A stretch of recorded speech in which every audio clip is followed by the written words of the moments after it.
Good afternoon, everyone. So I was looking through some writings from Ekhart Tolle's The Power of Now, which incidentally is one of my favorite readings. Actually, not anything new in there, or different from the ancient scriptures, but he certainly manages to capture the ideas in a modern way that really speaks to my mind. Really seems to cut through a lot of the noise for me. So I'm going to read his answer to a question that someone asked him. Someone asks him, what is the greatest obstacle to experiencing this reality, that ever-present blissful self?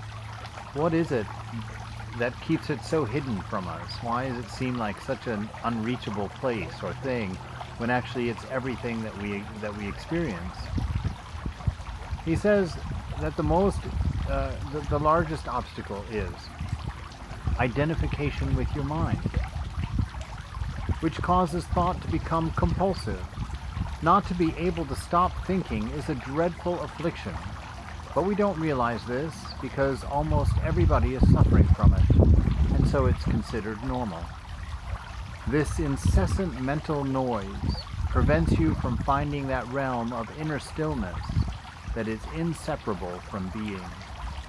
It also creates a false mind-made self that casts a shadow of fear and suffering.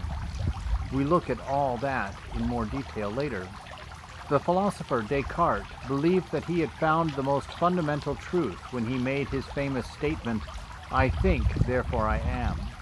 He had, in fact, given expression to the most basic error, to equate thinking with being and identity with thinking. The compulsive thinker, which means almost everyone, lives in a state of apparent separateness, in an insanely complex world of continuous problems and conflict, a world that reflects the ever-increasing fragmentation of the mind. Enlightenment is a state of wholeness, of being at one, and therefore at peace, at one with life in its manifested aspect, the world as well as with your deepest self, and life unmanifested, at one with being.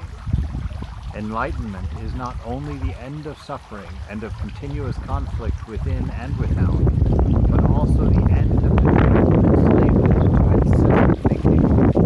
What an incredible liberation this is. You know how true it's even one complaint that I hear from the practitioners and from myself. I can't meditate. I can't slow down my mind at all. I can't stop this thinking.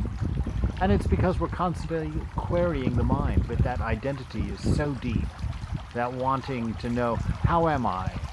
Instead of just stopping, we ask the mind, how am I? And the mind in turn asks the body, how is it?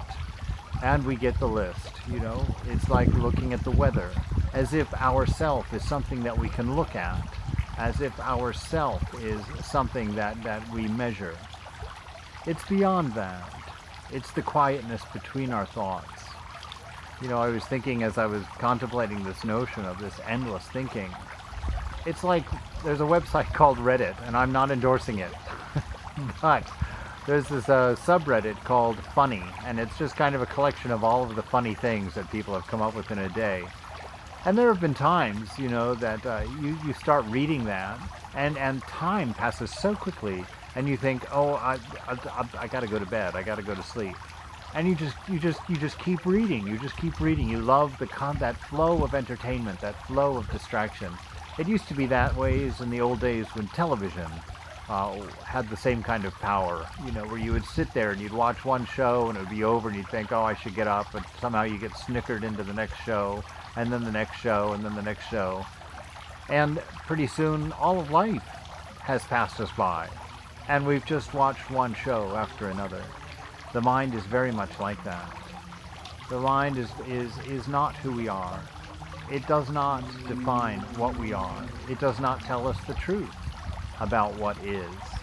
It gives us a skewed opinion, an opinion based on yesterday's occurrences, its memories, though is always faulty.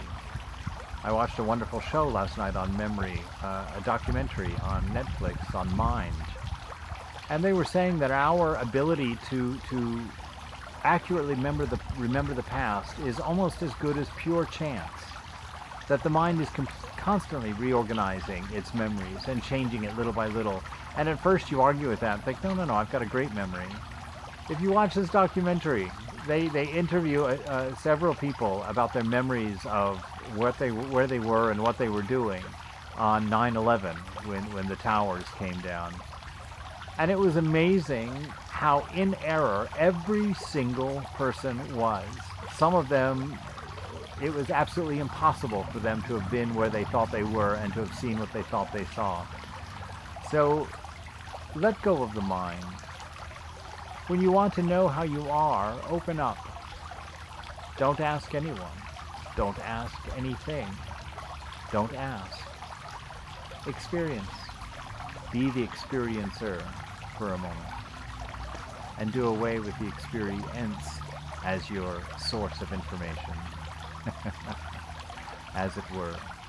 Slow the thoughts. The sages say that when one thought ends, if you can see the space before the next thought begins, God is there. God is visible there. Take that practice today. Take some time to slow down, to practice quietness inside, to practice being only the listener, being the watcher, not thinking about it, not analyzing it, not projecting it, not worrying about it, not wondering about it. Just let it come and let it go.